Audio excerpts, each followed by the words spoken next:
There is no question I get more often than this one. How is Mike doing? So many of you have reached out since my friend Mike Jackson had a massive stroke last January.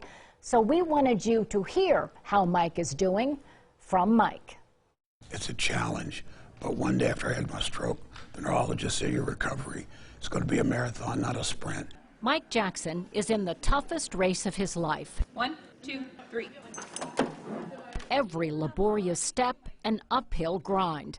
9 months after his massive stroke, he still fights to regain use of his left side. Does it feel different? I mean, are you feeling things slowly, gradually coming back?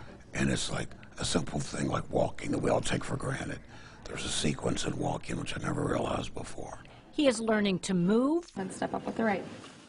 and live Nice. Bend that knee. in a new way. Retraining my brain to do certain things at certain times.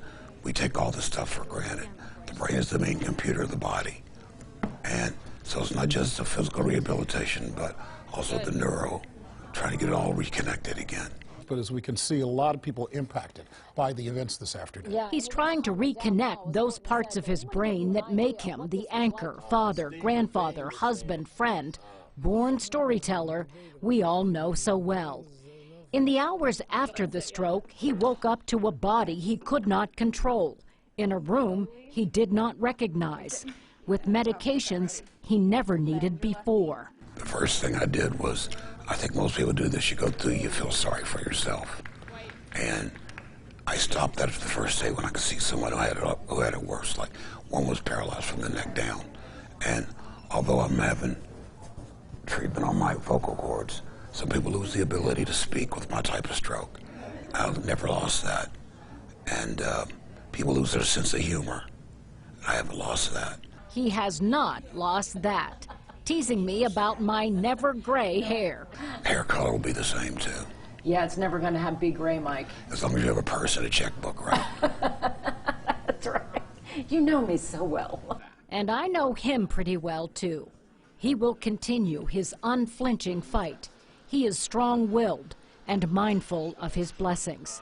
And he is grateful to you. The cards and letters have been so heartfelt and just have really touched me so deeply. And prayer works. I've learned that, too. And Mike says he really misses our political discussions and consumer reporting. Better Call Jackson got answers and action for consumers. We're going to be talking about that tonight at 7. If you want to send a message, you can do that at NBC4i.com. We're going to continue to follow Mike's journey, and there's nothing we would like more than to someday have him right back here with all of us.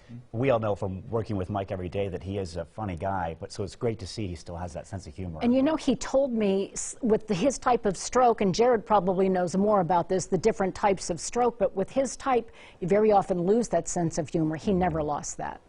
It's been inspiring to watch his road back, and it's also been a reminder of how lucky I was. Yeah, absolutely. I mean, I was a very lucky man. My dad had a cerebral stroke about 11 years ago, so I watched that recovery process. The thing that Mike and my father both have is that tenacity. Every day, going back to the gym, fighting the good fight, because there's a vision, there's a goal at the end of the line, and that's what's beautiful to see that play out. And what I appreciate, Colleen, is that you asked him, do you have questions? Are you mad about this? I mean, I'd be looking up at this guy like, are you trying to show me your personality right now? But you said Mike does not. He's blessed and thankful for where he is. This is part of his journey. One day, he let himself feel sorry for himself one day.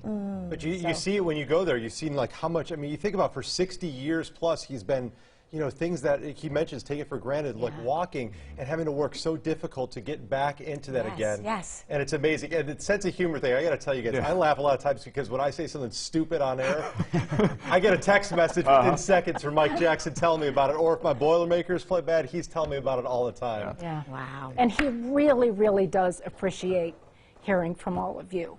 So if you want to drop him a line or a letter, go to NBC4i.com. I even love this moment right now. This speaks to the relationship we have right here in the studio that people don't often at home get to see. He was not just your co-anchor side by side. He is your friend. He's my buddy. He is your friend, and we do miss you, Mike. So.